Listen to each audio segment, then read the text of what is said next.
We're going to talk about the Indiana Fever more specifically. Now, all three of these entities have responded to the allegation. Erica Wheeler, Kelsey Mitchell, and Caitlin Clark. Before we continue, I would like to ask you a small favor. If you enjoy this content, please take a moment to like this video and subscribe to the channel. Over 98% of you watch the videos without subscribing, so it costs you nothing, but it makes a huge difference to us. Did you click the subscribe button? Thank you so much. Caitlin Clark just said something that will make you stop and think. I don't think anyone in our league should be facing any sort of racism, she said, but there is more to this story, and it's crazy how she and Kelsey Mitchell are handling it.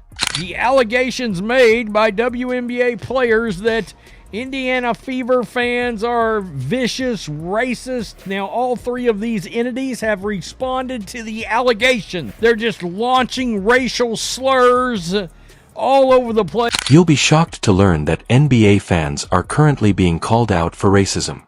Yes, you read correctly. There is no video evidence to support Alyssa Thomas's claims that some Indiana Fever supporters are vile bigots and use racial epithets, so people are left wondering if this actually happened. It's like a puzzle, and everyone is attempting to solve it. It's not actually recorded or anything anywhere. And yes, getting booed at an away stadium or an away arena is something that happens in sports. People happen to have cell phones with audio devices that can record. You know what's even more bizarre now? Speaking up, Caitlin Clark and Kelsey Mitchell are saying things you wouldn't expect to hear, and I promise you that you will want to hear them. Is that the norm? Is that enough for now multiple players to just be calling a fan base, just label them? It seems like that could happen too, but I guess not. I guess that's not possible. Yeah, it's definitely upsetting. I don't think nobody in our league should be facing any sort of racism, hurtful, disrespectful. Listen up, because Clark and Mitchell just revealed some shocking facts. They are not merely discussing the issue, rather, they are offering us a completely other perspective, and I can assure you that it was unexpected. So Caitlin Clark spoke out about, well, she answered a question about all of the online discourse and trolls, But there are a lot of really good fans, whether they've been fans for 20 plus years or whether they're new fans in our league. You know, those aren't fans, those are trolls, and it's a real disservice to the people in our league, the organization. I think continuing to uplift this league in a very positive light is the best thing that we can do, because Caitlin Clark isn't holding back when she expresses her feelings to us about these accusations of racism. She says it's distressing, but here's the really bad part. She's not only concentrating on the bad. Clark is using this chance to highlight all of the positive things that are occurring in the WNBA. there are so many great players, there's so many great teams, there are so many positive storylines that can be written and celebrated. And I was just even looking to see what like the big WNBA people, these like legacy fans that, you know, hate all the new fans. I genuinely think that there's going to be some responses being like, oh, she's trying to deflect the topic off the real thing. She's trying to focus on basketball and this is bigger than basketball. For me, that's why I became a fan of this league, is these people were my idols. I grew up wanting to be like them, so. You know what's awesome? It seems as though Clark is reminding everyone why we are all here for the love of the game, but she is not the only one who is speaking up. She is talking about the great players, the great teams, and all the positive storylines that can be written and celebrated. So enter in Kelsey Mitchell and Erica Wheeler. And man, their answers are really good, really well thought out, and really professional. People are coming after them right now over this answer. People are livid. Erica Wheeler and Kelsey Mitchell are also joining in, demonstrating what true professionalism looks like. Mitchell is putting it out clearly, saying that we only have control over our employees within our company and that we don't tolerate such behavior. Let's listen. The time after the break, it got better, so the future is very bright for those two. I think that for us, we err on the side of professionalism in a lot of different ways, and we can only control what's in our organization within our people. I mean, we can't control what someone else says. Like, for the more like, no matter what color you are, whatever you carry or possess, I think for us, we focus on the basketball part. Seems like they are drawing a line in the sand, stating that this is who we are and what we stand for. Get this, Mitchell is keeping her team focused on what really matters, which is this organization and the U.S. winning games. That is some true team spirit. I think continuing to uplift and, represent this league in a positive way is the best thing that we can do. Good things in the league. Let's talk about the good players. I can guarantee you there are people that are going to be like that. Again, let's talk about the fact that these trolls are trolls. Let's talk about all the good fans. Let's talk about all the new. She is about the most media-savvy sports entity I have seen in a very long time. Want to know what's so amazing about Clark's handling of all this media attention? She's not simply a rookie fumbling through interviews. Rather, she's taking on these challenging subjects head-on while constantly focusing on the crucial things. It's like seeing a seasoned pro at work. WNBA players have endured this season.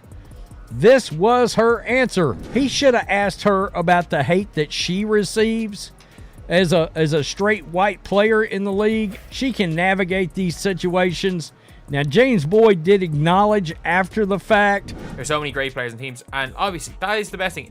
She basically said in different words exactly what's that. These two aren't just talking the talk. They're demonstrating to everyone how to handle difficult situations like pros, and that's not even the most insane part. Clark has a way of seeing the big picture. She's not just thinking about herself or even her team. She's thinking about the entire league. I believe that continuing to uplift this league in a very positive light is the best thing that we can do. 2.54 million viewers tune in for Caitlin Clark, and then Diana Taurasi retires, and Caitlin Clark is a generational talent. It's who they want to watch, and that's all there is to it. Diana Taurasi retires, and not even half that tuned in. Sorry about your luck. Not interested. Like, we don't condone any of those things. Like, for the more eyes been on us since C got drafted. Clark and Mitchell are doing something extraordinary on the court. They're not just playing the game, they're changing it, and the numbers will astound you. Recall that I mentioned there was more to this story. Let's discuss these two influential figures. Clark and Mitchell are averaging 37.7 points a game, which is impressive. But wait, it gets even better because they've increased it to 51.3 points per game since the Olympic break. That's the best in the league for a backcourt duo, but Clark isn't just scoring, she's making history.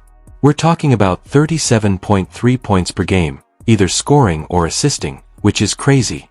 And Mitchell isn't just riding shotgun, she's the player you want with the ball in crucial moments, such as when the game is within 5 points in the final 5 minutes. Mitchell's shooting 62.5%, which is money in the bank. And what's really cool is that people are beginning to compare Clark and Mitchell to some of the greatest players ever heard. Curry, Steph, and Thompson Clay fans are referring to Clark and Mitchell as the Splash Brothers, and I must say that it fits with their style of play. It's like watching the old Showtime Lakers with a modern twist. They're fast-paced, constantly moving, and always trying to get the perfect shot. If you're curious about how well they get along, picture this. Clark gets the ball 3/4 of the court away from the basket and launches a pass boom right into Mitchell's hands, but Mitchell doesn't stop there. She then executes a behind-the-back pass for a layup that actually occurred during a game against the Dallas Wings. It's the kind of play that makes you rewind your TV just to watch it again. But here's the thing. It's not just about the flashy plays. Mitchell is also watching out for Clark off the court. She talks about protecting Clark and ensuring that, as a rookie, she feels safe both physically and mentally. Teamwork that transcends the game is one thing, but what happens when the league as a whole appears to be in disarray? Mitchell and Clark are up against an obstacle that goes much beyond. You might think that all of this drama would affect their playing, but it's redefining what it means to be a professional athlete, going beyond the court and their resolution. Prepare yourself for a surprise. Caitlin Clark and Kelsey Mitchell aren't just ignoring the controversy, they're using it as motivation to perform better. They're totally focused on what matters, giving it their all while supporting their team. It's as if they're wearing blinders, but in the best way possible. All the talk about fan behavior isn't affecting them. Instead, it's motivating them to become even better players. They're doing everything but coming out and saying this entire narrative you're hearing is a joke. It's an organization and us winning games, and that's what we did. But for the most part, we don't condone that. Like I've said, a comment before, like, it's a lot of things that try to come in this building and to pull us apart that we just didn't let. However, and they were real professional, and guess what? they're getting just destroyed over this. It's all about the great players, the great teams, and all the positive storylines that can be written and celebrated. And you know what? That attitude is contagious. Clark isn't just talking about the positives, she's living them out at every game, demonstrating why she fell in love with the WNBA in the first place. Mitchell is right there, setting an example. She isn't wasting time on things she can't control. Instead, she is focused on what matters most for this organization and the U.S. winning game. Some of the teammates are unbelievable people. I'll put Erica Wheeler on that, like if you're asking. It's the organization and us winning games, and that's what we did. So, but for the most part, we don't condone that. So for us, our year's been blocked out longer than most people, if that make any sense. So person of the year in the WNBA, that might it's probably Eric. Good players become legends with that kind of commitment. But this is where things start to become very interesting. Not only are Clark and Mitchell playing fantastic basketball, but they're also revolutionizing the way that people talk about the sport and demonstrating professionalism and grace in handling difficult situations. It's as if they're creating a new manual for how to be a successful athlete in the 21st century. Despite the fact that they are under a lot of pressure and dealing with accusations that could endanger the league as a whole, they are rising above the drama and talking about unity and improving the league for everyone. Their actions on the court are also supporting every word they say. They are playing some of the best basketball of their lives, setting records, and creating highlight reels. But more than that, they're demonstrating what true leadership looks like. Clark's management of the media attention is a masterpiece in poise. She doesn't sidestep difficult inquiries or provide prefabricated answers.